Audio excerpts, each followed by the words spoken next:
Mathématiques, révision numéro 12, classe de troisième. Le théorème de Pythagore. Explication. Au programme, calcul de l'hypoténuse, calcul d'un côté, la réciproque.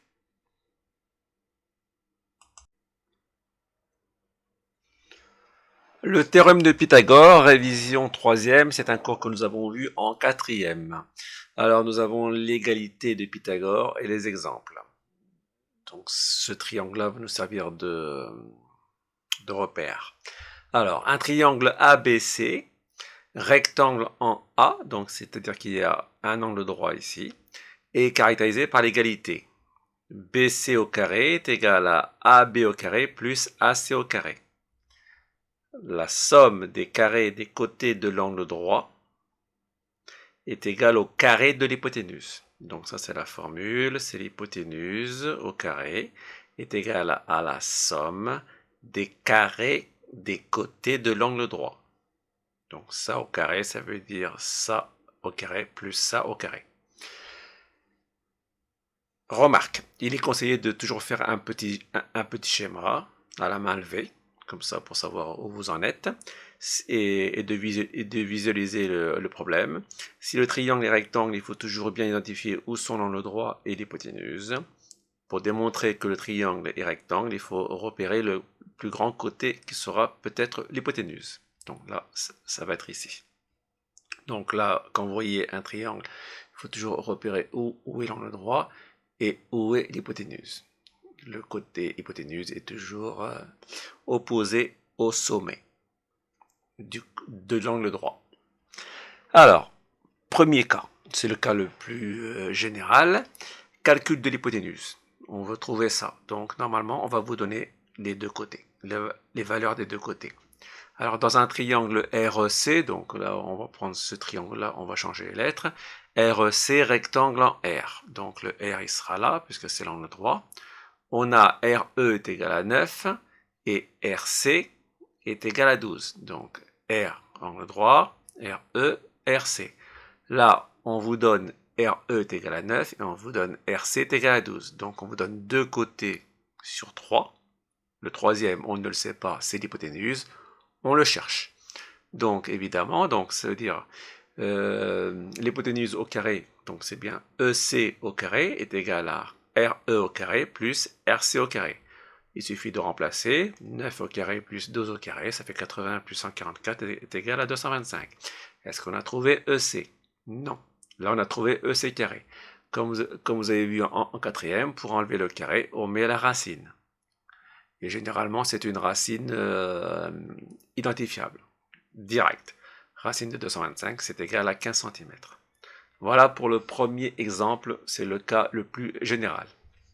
Maintenant, le deuxième exemple, on ne va pas vous donner les deux côtés pour trouver l'hypoténuse, mais on va vous donner l'hypoténuse et un des deux côtés pour trouver le troisième. Et le calcul consistera à le côté qui manque, il sera égal à l'hypoténuse moins le côté qu'on vous donne. Donc réécoutez bien ce que j'ai dit, comme ça pour bien le comprendre. Alors, calcul d'un côté de l'angle droit. Là, on ne calcule pas l'hypoténuse. Calcul d'un côté de l'angle droit. Dans un triangle EFG, rectangle en G, donc le G sera là, le E et le F. G, E, F. G, E, F. Donc, on repère où est l'angle droit. Donc, EF, ça sera l'hypoténuse. Alors, EF est égal à 10. On vous le donne. Et là, GE, et on vous donne la valeur d'un côté de l'angle droit, c'est-à-dire 9. Donc, rien qu'en voyant ça, vous avez 10 là, vous avez 9 là, il faut trouver FG. Il faut trouver celui-ci. Et bien, quand on vous demande de trouver un côté de l'angle droit, le calcul sera toujours l'hypoténuse au carré moins le côté qu'on vous donne au carré. Réponse, là on marque la formule normale, donc ça c'est obligatoire. Donc l'hypoténuse c'est EF au carré est égal à EG au carré plus FG au carré, donc ça c'est la formule normale. Mais comme on n'a pas les valeurs des deux côtés de l'angle droit, et on vous donne l'hypoténuse, et bien la réponse est le côté qui manque, c'est-à-dire celui-ci, sera égal à l'hypoténuse moins le côté qu'on vous donne. Donc c'est pour ça que FG carré est égal à EF au carré, donc l'hypoténuse, moins le côté qu'on vous donne, EG au carré. Et là, il suffit de remplacer, ça fait 10 au carré moins 9 au carré, ça fait 100 moins 80, ça fait 19. Là, on n'a pas trouvé FG, on a trouvé FG carré. Donc, on enlève le carré et ça fait racine de 19. Bon, là, c'est une racine qui n'est pas directe, donc souvent, on laisse racine de 19. Mais si vous la mettez en centimètres, ça fait 4,4 cm. Voilà pour les deux types de calcul. Je répète, la formule générale, donc, la première chose à faire, c'est repérer que le triangle est rectangle pour pouvoir utiliser le théorème de Pythagore. Il est rectangle. Après, vous repérez l'angle droit et vous repérez l'hypoténuse, qui est à l'opposé du sommet de l'angle droit. Après, il y a deux cas de figure. Soit on vous donne les valeurs des deux côtés pour trouver l'hypoténuse, et là, on applique la formule normale. Soit on vous donne l'hypoténuse et un des deux côtés pour trouver le troisième. Et là, le calcul sera, le côté manquant sera égal à l'hypoténuse au carré moins le côté au carré qu'on vous donne. Voilà les deux types de calcul. Et réécoutez 2 ou 3 fois, je pense qu'après ça sera facile. Troisième chose qu'on va vous demander dans le théorème de Pythagore, c'est démontrer qu'un triangle est rectangle. Démontrer qu'un triangle est rectangle. Dans ce cas, on va utiliser la réciproque du théorème de Pythagore. La réciproque du théorème de Pythagore. Alors, comment on fait? Alors, dans le triangle RST, on a les mesures suivantes. Donc, là, ce n'est même pas la peine de faire un dessin. C'est juste par calcul. On va vous demander, est-ce que le triangle RST est-il rectangle, est-il triangle rectangle? On vous donne les trois mesures. Là, vous n'avez pas à faire de calcul, pour trouver une valeur manquante. Non, on vous donne les trois mesures. Ben, on va vérifier que l'égalité est vraie. Alors, d'une part, RT au carré, pourquoi on prend RT au carré? Parce qu'on prend le plus grand côté. C'est supposé être l'hypoténuse. On regarde, c'est RT le plus grand. On va calculer son carré. Donc RT au carré est égal à 5 au carré est égal à 5 fois 5 est égal à 25. Voilà. RT au carré est égal à 25. C'est comme si ici, BC au carré. On calcule l'hypoténuse. On prend le plus grand et on calcule son carré.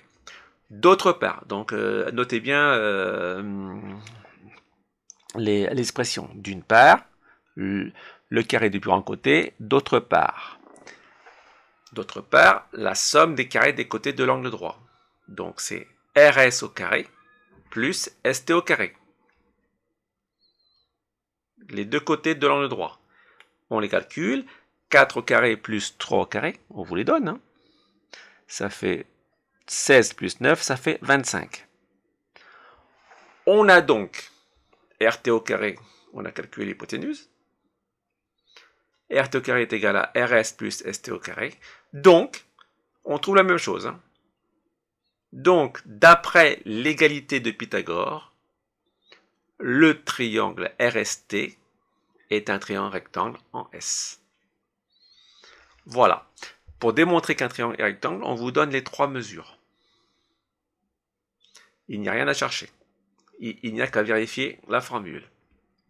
On prend le plus grand, on calcule son carré, après on prend les deux autres, on calcule la somme de leur carré, et on vérifie si ça correspond. Si ça correspond, d'après l'égalité de Pythagore, le triangle RST est un triangle rectangle en S. Deuxième exemple, dans le triangle XYZ, on a les mesures suivantes. Donc, je regarde les trois mesures. Je prends le plus grand côté, c'est YZ. D'une part, YZ, je calcule son carré, ça fait 121. D'autre part, je calcule la somme des carrés des deux autres, c'est-à-dire 5 au carré plus 11 au carré, plus 10 au carré, pardon, 5 et plus 10 au carré. Je trouve 25 plus 100, ça fait 125. Alors, le plus grand côté, au carré, je trouve 121. La somme des carrés des deux autres côtés, je trouve 125. Ce n'est pas pareil. On a donc y2 est égal à y et xy au carré plus xz au carré. Donc, d'après l'égalité de Pythagore, le triangle XYZ n'est pas un triangle rectangle. Donc là, ce n'est pas égal, ce n'est pas égal. N'est pas égal. D'accord? Donc je répète, pour bien être clair, on vous demande de prouver que le triangle XYZ est rectangle. Le triangle est rectangle. On vous donne les trois mesures. Là, il n'y a rien à calculer pour trouver un côté manquant. Non, on vous donne les trois mesures. Vous prenez le plus grand, vous calculez son carré, d'une part. Après, d'autre part, vous prenez les deux autres côtés, vous calculez la somme de leurs carrés, et vous comparez les résultats. Là, je trouve 121, là, je trouve 125. D'après l'égalité de Pythagore, le carré du plus grand côté n'est pas égal à la somme des carrés des deux autres côtés. Donc, d'après l'égalité de Pythagore, le triangle XYZ n'est pas un triangle rectangle. Voilà pour démontrer qu'un triangle est rectangle. Réécoutez 2 ou 3 fois, je pense que c'est assez facile là. Il suffit de bien regarder. Ici, les calculs. Il y aura toujours 2 valeurs sur 3. Donc ça sera un calcul. Ici, pour démontrer qu'un triangle est rectangle, vous avez les 3 mesures. Il suffit de comparer le carré de l'hypoténuse et la somme des carrés des côtés de l'angle droit. Si ça marche, si on trouve le même résultat, le triangle est rectangle. Si on ne trouve pas le même résultat, le triangle n'est pas rectangle. Voilà. C'est assez difficile, mais je pense que c'est jouable si on est bien attentionné. Donc, réécoutez au moins 2 ou 3 fois. Voilà, bon courage.